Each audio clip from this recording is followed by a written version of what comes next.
ये जो हमें दुख मिलते हैं ना, ये पाप के कारण मिलते हैं।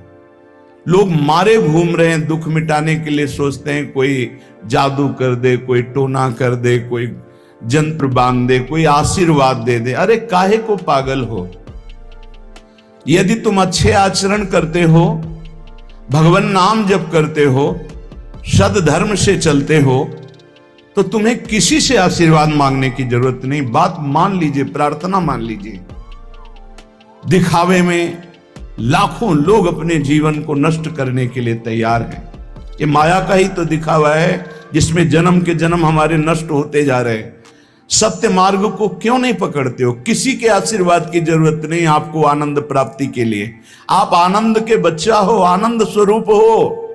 जिनसे आशीर्वाद मांगते हो उनके अंदर जो आत्म तत्व बैठा है वो तुम्हारे अंदर बैठा है।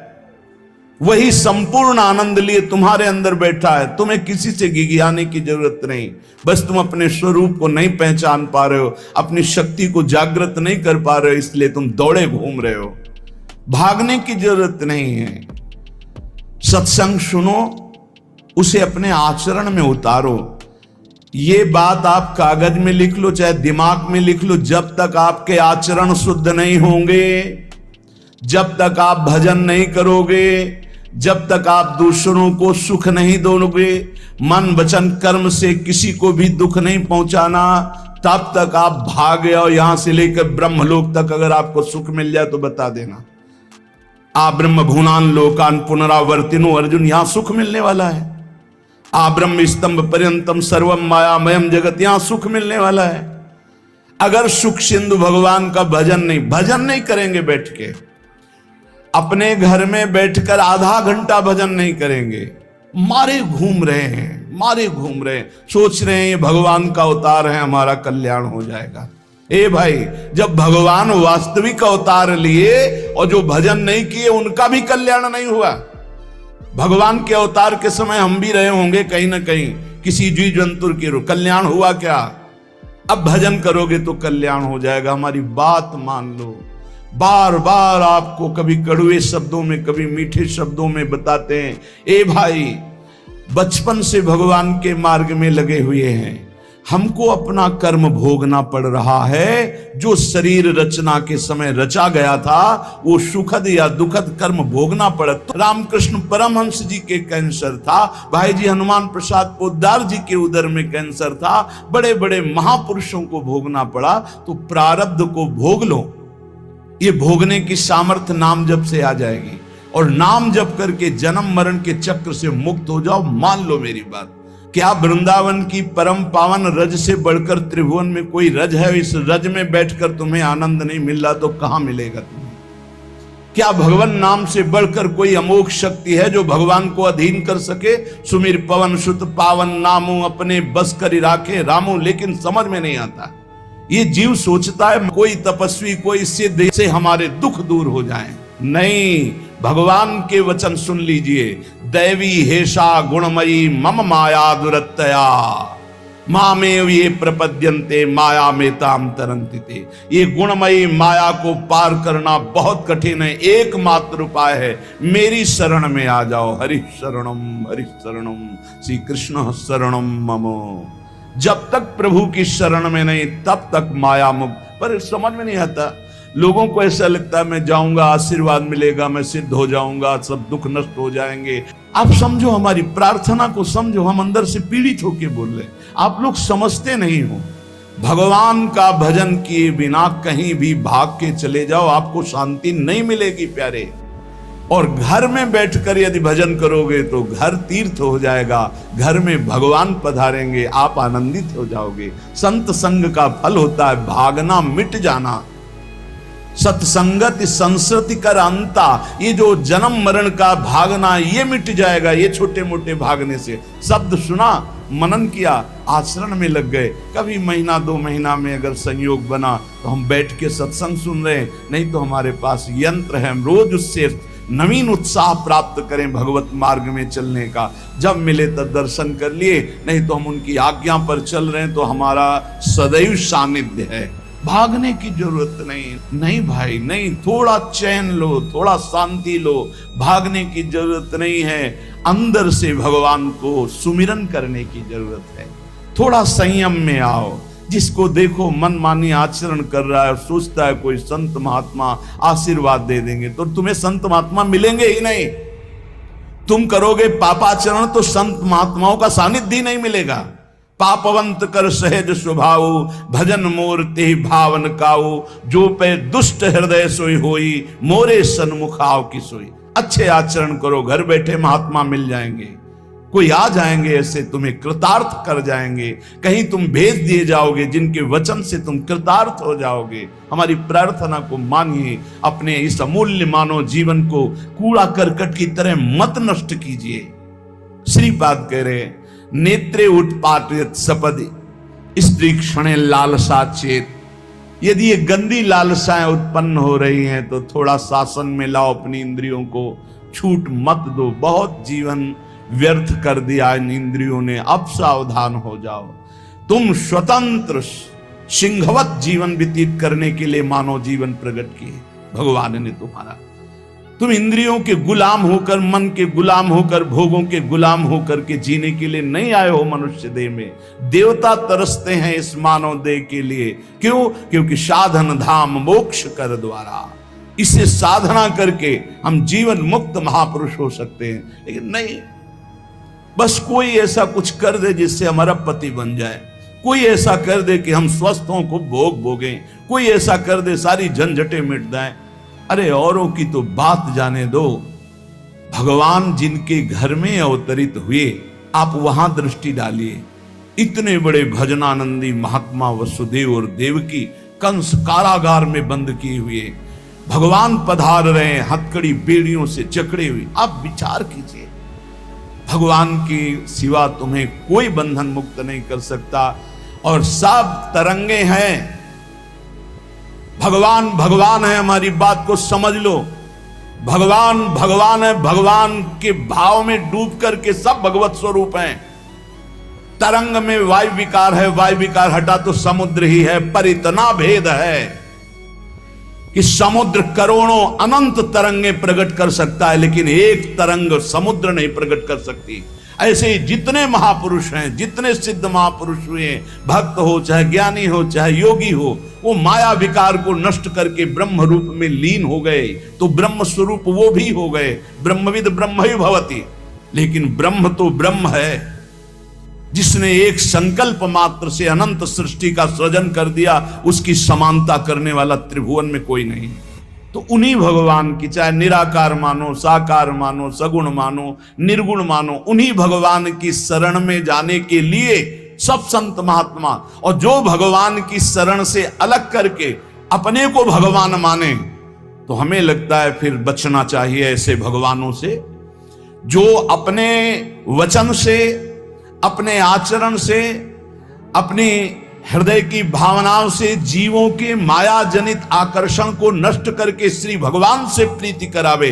उसे संत कहते हैं, उसे ब्रह्मर्षि कहते हैं, उसे महात्मा कहते हैं, उसे भक्त कहते हैं। शास्त्र उठा के देख लो, ब्रह्म स्वरूप हो गए हैं। दूसरों ने अनुभव किया कि साक्षात ब्रह्म है, लेकिन वो जब बोले तो अपने को ब्रह्म नहीं बोले। गोस्वामी तुलसीदास जी साक्षात भगवान के स्वरूप हो चुके। वो क्या कह रहे हैं? जो मैं अपने अवगुण कहूं, बाढ़े कथा पार नहीं लहूं, ताते मैं कछु अलप बखाने, थोड़े महू समुझे सयाने। कह रहे मैं अपने अवगुणों की यदि कथा कहूं तो ग्रंथ भर जाएगा। थोड़े बता दिए हैं कि मैं अवगुणी हूं, इसमें जो विवेकी जन हैं वो समझ पाएंगे मेरी बात को। क्या समझ पाएंगे? कि भगवान की शरण में जाने से जीव भगवत स्वरूप हो जाता है। गोस्वामी जी भगवत स्वरूप है, सामने भगवान बैठे हुए सबरी माता का स्तवन कर रहे हैं नवधा भक्ति के द्वारा। और सबरी जी ऐसा कह रहे, अधम ते अधम, अधम अति नारी, तिन मां मैं मति मंद अघारी। ये है महापुरुष। भगवान के चरणारविंद की, नाम की, लीला कथा की वृत्ति हृदय में जिनके संग से जागृत हो, वही सत्संग है। हम लोग बड़े बावरे हैं, अरे तरंग कभी समुद्र प्रकट कर सकती है? सब तरंगे हैं, वायु विकार हटा समुद्र हो गई, मुझे कोई इस पे संशय नहीं। बूंद अलग है तो बूंद है, और समुद्र में गिर गई तो समुद्र है, लेकिन बूंद समुद्र नहीं प्रकट कर सकती। ऐसी करोड़ों अनंत बूंदे समुद्र से, लहरों से ऐसे उठती रहती हैं। उनका नाम भगवान है, जिनसे अनंत महात्मा, अनंत ब्रह्म ऋषि, अनंत ब्रह्मांड सृजन, उन भगवान की शरण में जाने से इस माया से मुक्ति होती है। साहब समझ नहीं पा रहे। अरे जिनका नाम जप कर, जिनका चिंतन करके, जिनके आश्रय से जीव ब्रह्ममय हो जाता है, भगवत स्वरूप हो जाता है, वही तुम्हें करना है। यही सत्संग से प्राप्त होता है। अगर ये ना प्राप्त हो तो सत्संग नहीं है, वो कहीं ना कहीं घुमा करके हमको भटकाया जा रहा है। भगवान भगवान है, वही सबके हृदय में है। जो हृदयस्थ भगवान में तन्मय हो गया, उसमें और भगवान में अंतर नहीं, बिल्कुल मुझे संशय नहीं। पर भगवान भगवान हैं, इतना समझना पड़ेगा। उनके स्थान में कोई नहीं है, उनके समान कोई नहीं है, फिर उनसे बड़ा कौन हो सकता है? ये भोले भाले जीव समझते नहीं, भागे घूम रहे। उन्हीं भगवान का नाम जप करो, चीख चीख के कहते हर प्रश्न का उत्तर नाम है। अगर नाम जप करके देखो तो प्रश्न ही नहीं रह जाएगा, सब समाधान हो जाएंगे। और भागे घूमे तो कभी प्रश्न की कभी शांति नहीं होगी, संशय पर संशय उठता चला जाएगा। श्रीपाद कह रहे हैं, यदि हमारी इंद्रियां कुमार्गगामी हो रही तो हमें शासन में लेना चाहिए। शासन में नहीं लोगे तो शासन तुम्हें शासन में ले लेगा। दो शासन है, एक है राष्ट्रीय शासन, एक है भागवतिक शासन। भागवतिक शासन जब लेगा तो फिर कोई बचा नहीं सकता, इसलिए अभी अवसर है, निकल चलो, निकल चलो। भागने की कहीं जरूरत नहीं, किसी से आशीर्वाद नहीं मिलेगा। कब होगा? हम कह रहे राधा राधा जपो, अगर कल्याण ना हो जाए तो हमें बता देना। भगवान अर्जुन से क्या कह रहे हैं? सामने अर्जुन जी खड़े हैं, कह रहे हैं तुम मुझे तभी अनुभव कर पाओगे जब अनन्य चेता सततम यो माम स्मृति नित्य सा तस्याम सुलभा पार्थ। सामने खड़े हो, कह रहे सुलभ नहीं हूं मैं, सुलभ उनके लिए हूं जो मेरा अनन्य भजन करते हैं, अनन्य चिंतन कर। पकड़ी नहीं पा रहे, लाख सत्संग सुन रहे, पकड़ी नहीं पा रहे। बिल्कुल नहीं, ऐसे नहीं हो। थोड़ा विवेकवान हो, मनुष्य जीवन मिला है। ऐसा नहीं कि कोई तुम्हें प्रलोभन दे दे तो हम तुम्हारे रोग नष्ट कर देंगे, हम तुम्हें सिद्ध कर देंगे, हम तुम्हें धनी बना देंगे। हम कहते हैं कि हो सकता है 1000 जाते हैं, उनमें से 100 लोग ठीक हो गए हों। कैसे? पूर्व का पुण्य 100 का तुक्का लगा और ठीक हो गए। वो कहते हैं कि मैं कसम खा के कहता हूं मैं ठीक हो गया हूं। हम बिल्कुल 100% मानते ठीक हो गए, लेकिन उसके प्रताप से नहीं, आप अपने पुण्य प्रताप से ठीक हो गए। आपके ठीक होने का समय आ गया है, इसलिए आपका तुक्का लगा, आप गए, यश उसको मिल गया और आपका काम बन गया। हमारी बात को समझो। अपने लोग बहुत शास्त्र सम्मत, बहुत उसको सुलझ कर भगवत मार्ग को चल करके आपको बोल रहे हैं। अगर इन कर्मों को मिटाने के लिए जो हमारे शास्त्र बने हुए हैं उनके सिद्धांत के अनुसार चला जाए तो मिटा दिया जाएगा। लेकिन जब मिटाने की सामर्थ्य आती है तब लगता है अब इसको रख के क्या करेंगे, हमारे को तो प्रभु के पास जाना है, हमें तो दिव्य भाव देह प्राप्त है, हमें अपने स्वामी, अब इस शरीर का क्या करेंगे। तो जैसे सांप अपनी केचुल से संबंध नहीं रखता, ऐसे महापुरुष अपने शरीर से संबंध नहीं रखते। आप हमारी बात को समझ नहीं पा रहे, भटकते घूम रहे, मारे घूम रहे, क्लेश, अशांति, नाना प्रकार के दुख। अरे भाई, भगवान की शरणागति प्रतिपल परमानंद प्रदान करती है। क्यों नहीं शरण में हो जाते? क्या तुम्हारा पांच भौतिक देह नहीं? क्या हमारा पांच भौतिक देह नहीं? क्या तुम भगवान के अंश नहीं? क्या हम भगवान के अंश नहीं? अंतर क्या है? तुम संसार का चिंतन करते हो, भगवान का चिंतन करते हैं, तो क्या तुम भगवान का चिंतन करके नहीं बन सकते महापुरुष? क्या तुम स्वयं ऐसी शक्तियों को जागृत नहीं कर सकते? तुम सो रहे हो, जागो, भागने की जरूरत नहीं। ये जो गलत इंद्रियां जा रही, इन इंद्रियों को रोकिए, भगवान की तरफ लगाइए। नहीं लगाओगे तो कहीं भाग के चले जाओ, धोखा ही मिलेगा, तुम्हें शांति नहीं मिल सकती, तुम्हें विश्राम नहीं मिल सकता, तुम सुखी नहीं हो सकते। इन बातों को लिख लो और पूरे विश्व में घूम के चले आओ, चाहे जहां चले जाओ, कुछ नहीं होने वाला। मारे मारे केवल घूमते रहो, समय बर्बाद करते रहो। वही समय एकांत में बैठकर राम कृष्ण हरि बोलो, राधा बोलो, अभी आनंद आ जाएगा।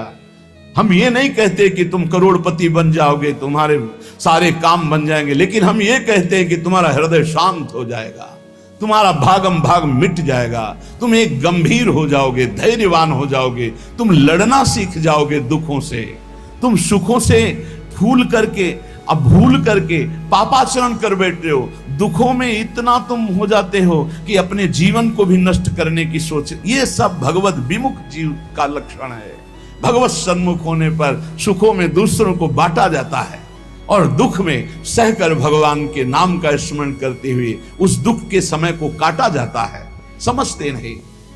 यदि तुम्हें वृंदावन में रह के पराई स्त्री के भोगने की इच्छा जागृत हो गई है, पराई स्त्री की तरफ काम दृष्टि से देखने की, आप पराये पुरुष शरीर की तरफ, तो कह रहे हैं कि अच्छा है, इससे अपने नेत्रों में पट्टी चढ़ा लो, मत देखो, ये नष्ट कर देंगे नेत्र तुम्हें। तो बाहर से कपड़े की पट्टी चढ़ाने की जरूरत नहीं है, नासाग्र दृष्टि रखो, इनको शासन में रखो। श्रीपाद करें नेत्रे उत्पाटयति सपदि, जहां साधक असावधान होता है वहां पश्चाताप उसको होता है, जलन होती है और उसके परमार्थ में विघ्न आ जाता है। इसलिए ब्रह्मा जी ने ऐसी रचना की है कि स्त्री को पुरुष शरीर में आकर्षण, पुरुष को स्त्री शरीर में आकर्षण या भोग बुद्धि से देखना, अपने को इसी को सुधारना है। अगर इसी को सुधार लिया तो परमार्थ पुष्ट हो जाएगा। यदि आपको ज्ञान नहीं रहा हो, आपसे ऐसे पाप बन गए हैं, गुरु पत्नी गामी सबसे महापापों में पहले आता है, फिर आता है जो ब्रह्म ऋषिजन हैं उनकी भार्या, फिर आता है मद्यपान, मदिरापान करना, फिर स्वर्ण की चोरी करना, और जो ऐसे पुरुषों का संगी है वो महापापी, गौ हत्या करना महापाप। ऐसे जो महापापी जन हैं, पाप हो चुके हैं उनसे, अब वो विचार करें कि मेरा कल्याण कैसे हो सकता है, मैं तो महापापी हूं। तो श्रीपाद करें हर जीव को अंतिम सांस तक भगवत प्राप्ति का मार्ग खुला है। बहुत बड़ी बात है, बहुत बड़ी बात है। आज तक भोगना पड़ रहा है गुरु पत्नी गामी का कलंक चंद्रमा जी को, आज तक। ये बड़े बड़े महत पाप हैं जो लोग नहीं समझते हैं। ये बात समझ लें, पर स्त्री गमन, मदिरापान, द्वित कीड़ा, स्वर्ण चोरी, गुरु पत्नी गामी, ब्रह्म ऋषियों की तरफ जो उनकी भार्या है उनकी तरफ ये काम भाव से देखना, गौ हत्या, ये महत पाप हैं। ये पाप नष्ट कर देते। भ्रूण हत्या, ये सब महत पाप है। अगर ये पाप बन गए हैं जाने अनजाने में जीवन में, और अब हमने सत्संग सुना तो अब हमें प्रायश्चित हो रहा है कि मेरा कल्याण कैसे हो सकता है।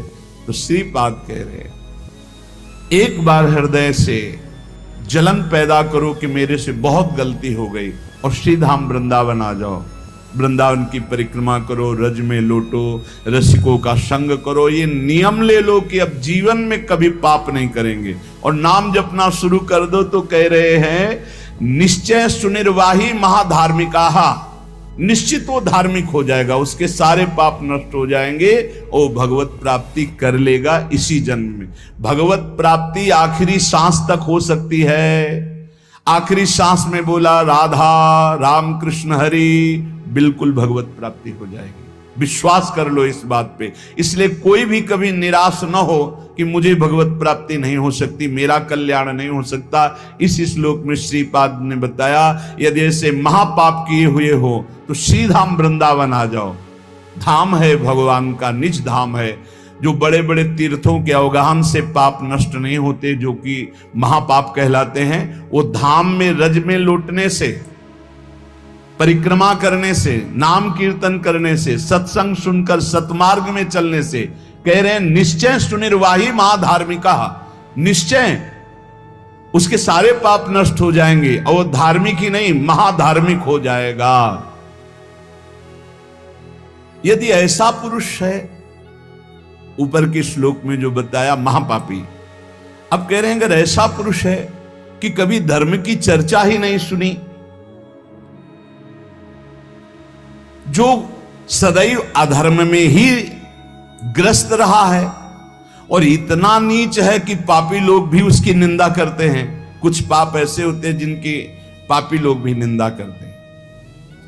जैसे जेल कोई जाता है, हमें बताया गया है, तो उनमें कैदी लोग पूछते हैं क्या करके आए हैं, वो बताया गया कि भाई ये राष्ट्र रक्षा के लिए ऐसा ऐसा किया, पर अधिकार नहीं था, तो अनाधिकार चेष्टा में इसने अपने समाज की रक्षा के लिए ऐसे ऐसे किसी ऐसे उपद्रवी को मारा।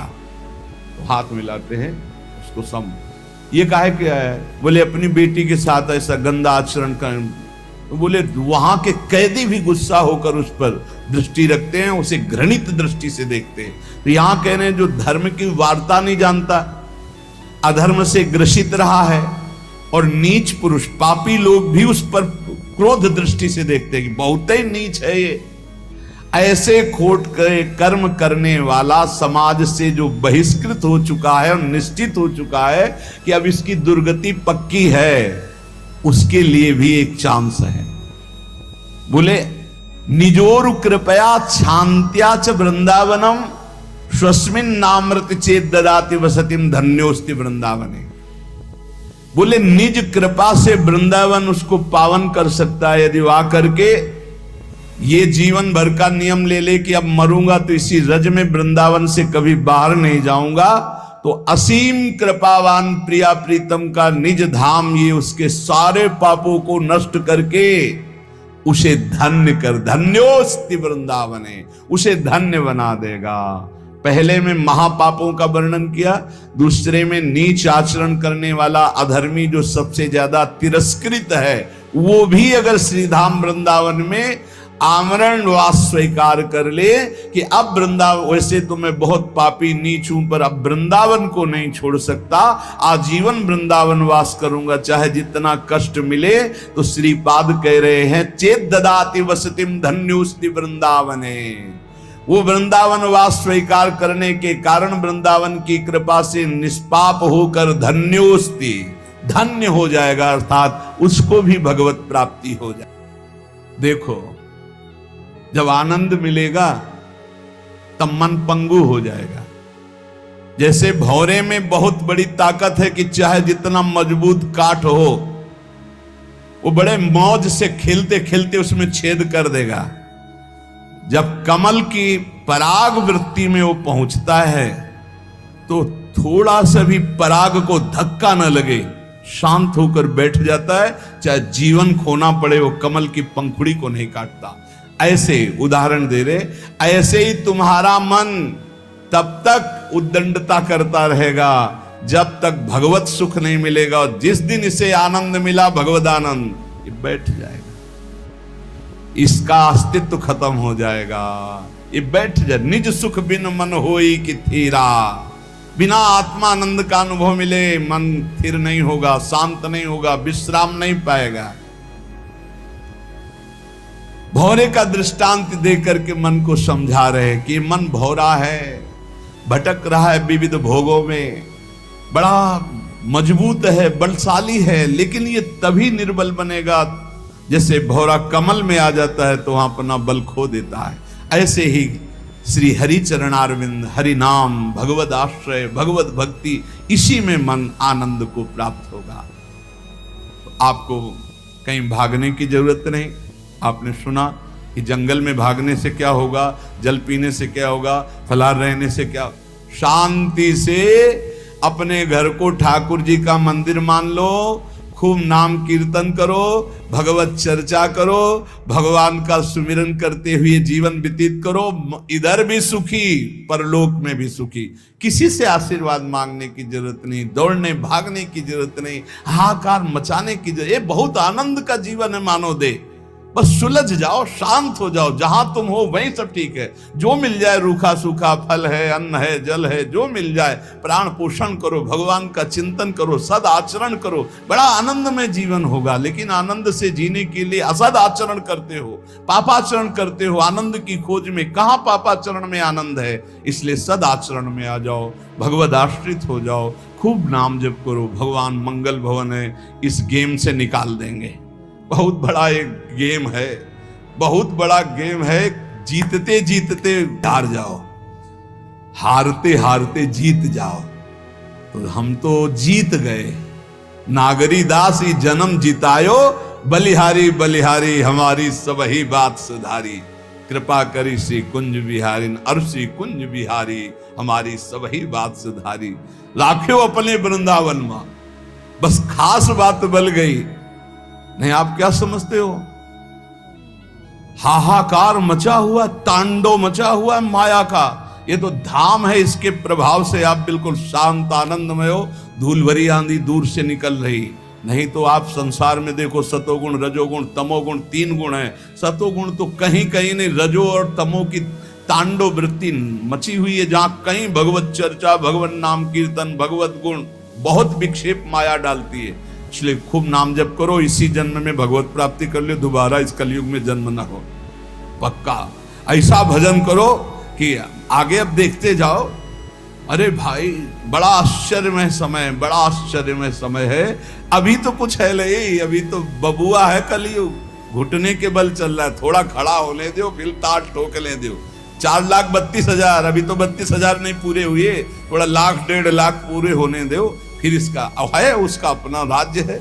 इसलिए कलयुग के दोषों से बचने के लिए, माया के प्रभाव से मुक्त होने के लिए, समस्त दुखों का नाश करने के लिए समर्थ है भगवान नाम। खूब नाम जप करो, नाम कीर्तन करो, भगवत चर्चा करो, इसके सिवा कोई उपाय नहीं है। जहां और कुछ उपाय बताया जाए तो भटकाव है। हमारी प्रार्थना मान लीजिए, निस्वार्थ बात आपसे कह रहे हैं, आपके मंगल के लिए कह रहे हैं, शास्त्र सम्मत कह रहे हैं। पहले से भगवान व्यासदेव जी ने लिख दिया है, कृतयुगे ध्यायते विष्णु त्रेतायाम यजते मखई द्वापरै परिचर्यायाम कलौ तद्धरि कीर्तनात्। कलौ नास्तेव नास्तेव गतिरन्यथा। कलयुग में कोई और गति और गति और गति नहीं है। हरे नाम हरे नाम हरे नाम केवलम, केवल हरि का नाम, केवल भगवत नाम है। इसलिए खूब नाम कीर्तन, नाम जप, भगवत चर्चा, जीवन सार्थक। शेष चर्चा आगे। श्री राधा वल्लभ लाल।